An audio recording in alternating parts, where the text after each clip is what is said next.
Well,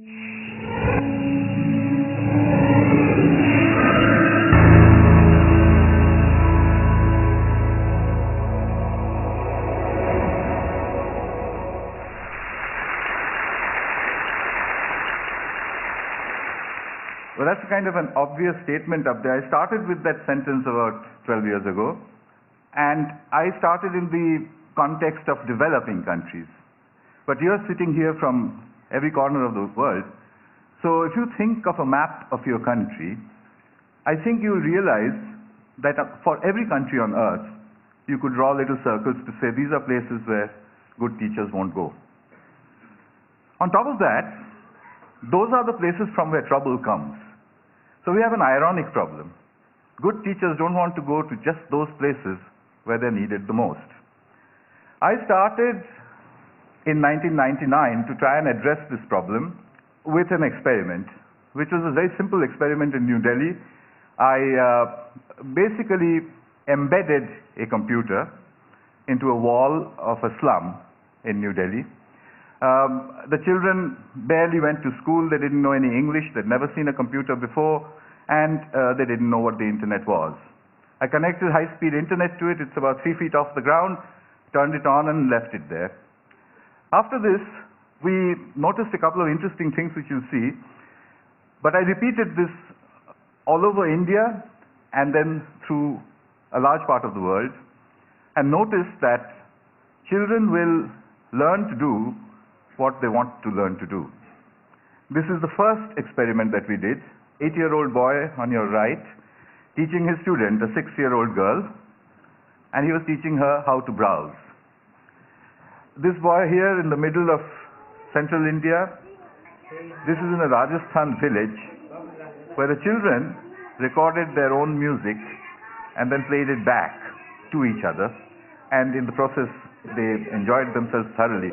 They did all of this in 4 hours after seeing the computer for the first time. In another South Indian village, these boys here had assembled a video camera and were trying to take the photograph of a bumblebee. They had downloaded it from Disney.com or one of these websites 14 days after putting the computer in their village.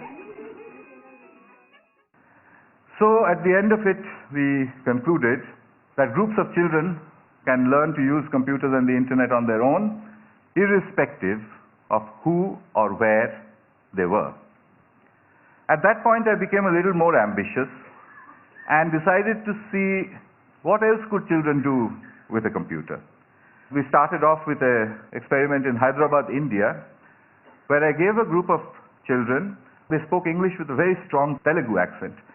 I gave them a computer with a speech-to-text interface, which you now get free with Windows, and asked them to speak into it. So when they spoke into it, the computer typed out gibberish. So they said, oh, it doesn't understand anything of what we are saying. So I said, yeah, I'll leave it here for 2 months. Make yourself understood to the computer. So the children said, how do we do that?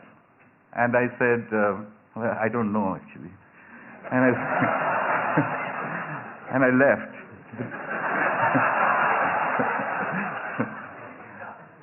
2 months later, and this is now documented in the Information Technology for International Development Journal, their accents had changed and were remarkably close to the neutral British accent in which I had trained the speech-to-text synthesizer. In other words, they were all speaking like James Tooley. So you can, they could do that on their own. After that, I started to experiment with various other things that they might learn to do on their own. I got an interesting phone call once from Colombo, from the late Arthur C. Clarke, who said, I want to see what's going on. And he couldn't travel, so I went over there. He said 2 interesting things. A teacher that can be replaced by a machine should be. The second thing he said was that if children have interest, then education happens. And I was doing that in the field, so every time I would watch it and think of him. Possible. And they can undoubtedly help people, because children very quickly learn to navigate the web and find things which interest them. And when you've got interest, then you have education. I took the experiment to South Africa.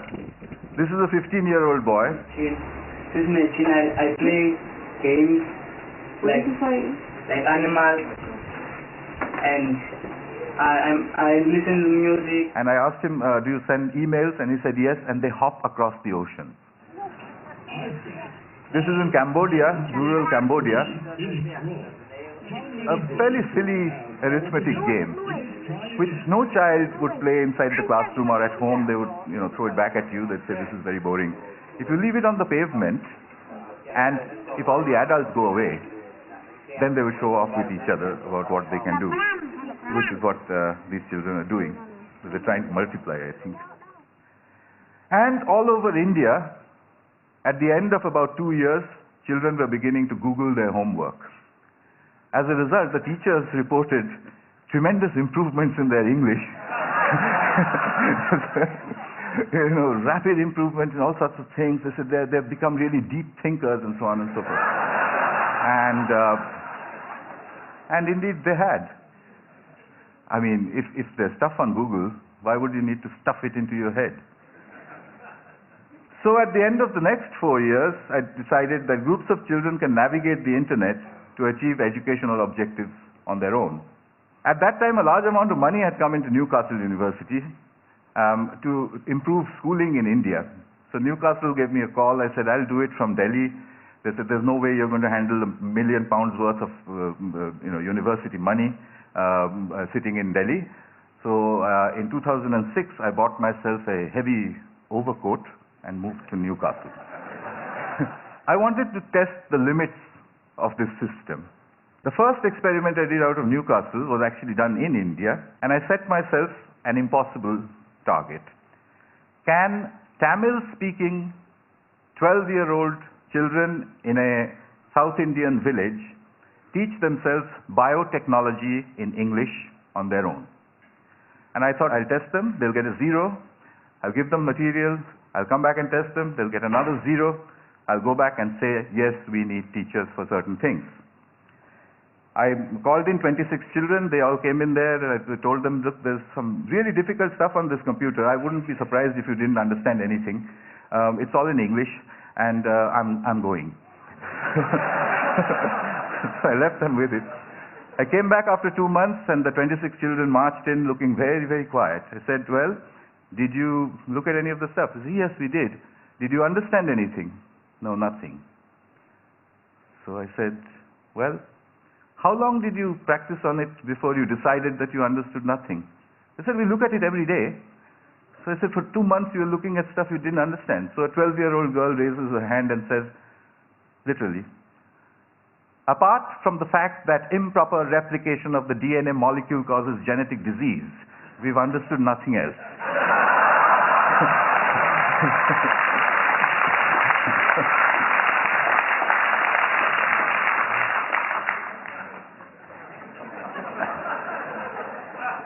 Took me 3 years to publish that. It's just been published in the British Journal of Educational Technology. One of the referees who refereed the paper said, it's too good to be true, which was not very nice. Well, one of the girls had taught herself to become the teacher, and that's her over there.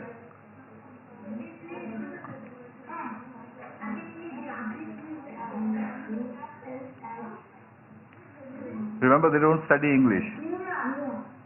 Where is it? Where is it? Neuron?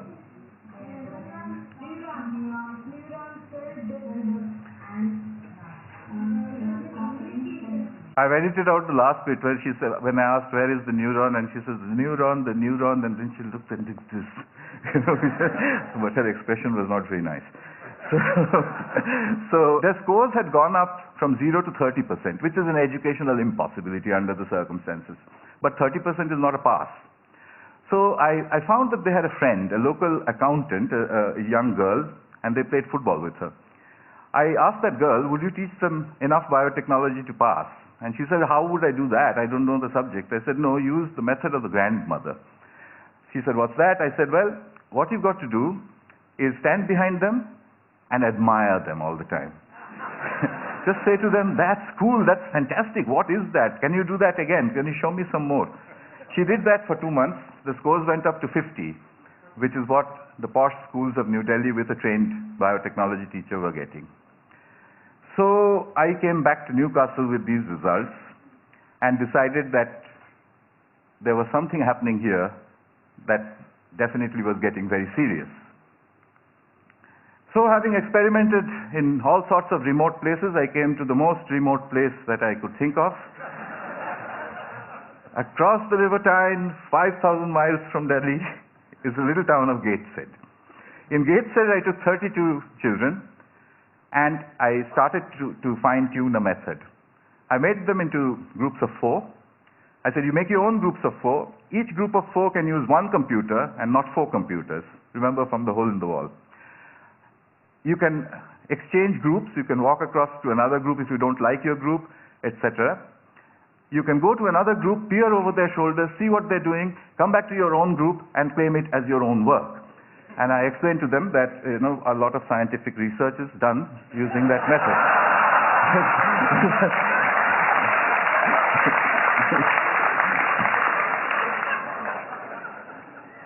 The children enthusiastically got after me and said, now what do you want us to do? I gave them 6 GCSE questions. The first group, the best one, solved everything in 20 minutes. The worst in 45. They used everything that they knew. News groups, Google, Wikipedia, Ask Jeeves, etc. The teacher said, is this deep learning? I said, well, let's try it. I'll come back after 2 months. We'll give them a paper test, no computers, no talking to each other, etc. The average score when I had done it with the computers and the groups was 76%. When I did the experiment, when I did the test after 2 months, the score was 76%. There was photographic recall inside the children. I suspect because they're discussing with each other. A single child in front of a single computer will not do that. I have further results which are almost unbelievable of scores which go up with time. Because their teachers say that after the session is over, the children continue to Google further. Here in Britain, I put out a call for British grandmothers after my Kuppam experiment. Well, with the very vigorous people, British grandmothers, 200 of them volunteered immediately. The deal was that they would give me 1 hour of broadband time sitting at their homes 1 day in a week. So they did that, and over the last 2 years, over 600 hours of instruction has happened over Skype using what my students call the granny cloud. Granny cloud sits over there. I can beam them to whichever school I want to.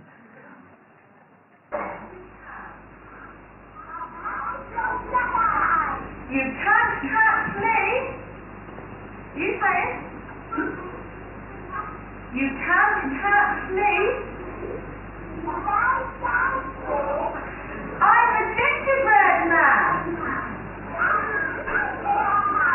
Well done. Very good. So we get power of the stream. Back at Gateshead, a 10-year-old girl gets into the heart of Hinduism in 15 minutes. Stuff which I don't know anything about. 2 children watch a TED Talk. They wanted to be footballers before. After watching 8 TED Talks, he wants to become Leonardo da Vinci.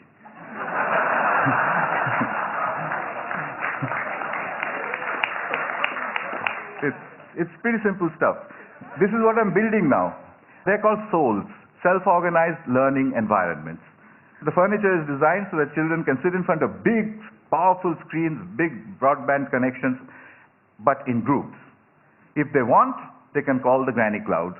This is the SOL in Newcastle. The mediator is from Pune, India. So how far can we go? One last little bit and I'll stop. I went to Turin in May.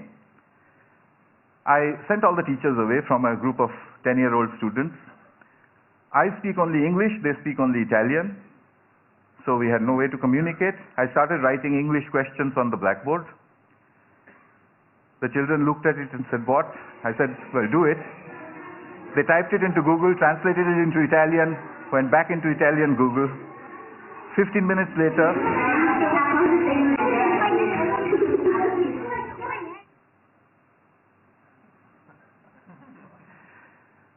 next question. Where is Calcutta? This one they took only 10 minutes.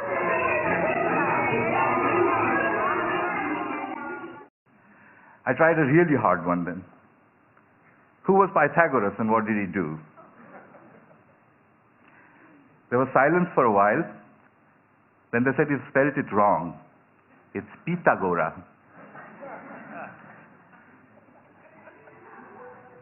And then, in 20 minutes, the right angle triangles began to appear on the screen. It just sent shivers off my spine.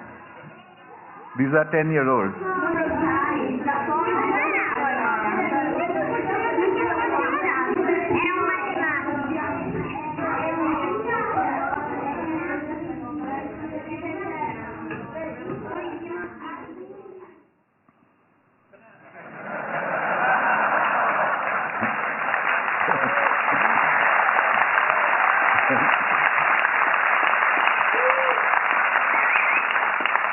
So you know what's happened? I think we've just stumbled across a self-organizing system. A self-organizing system is one where a structure appears without explicit intervention from the outside. Self-organizing systems also always show emergence, which is that the system starts to do things which it was never designed for, which is why you react the way you do, because it looks impossible. I think I can make a guess now. Education is a self-organizing system where learning is an emergent phenomenon. It will take a few years to prove it experimentally, but I'm going to try. But in the meanwhile, there is a method available. 1 billion children, we need 100 million mediators, there are many more than that on the planet, 10 million souls, $180 billion, and 10 years. We could change everything. Thanks. Thank you. Thank you.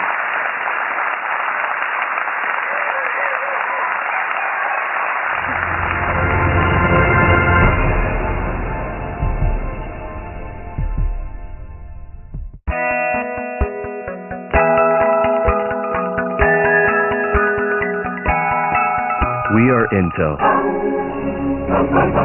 sponsors of tomorrow.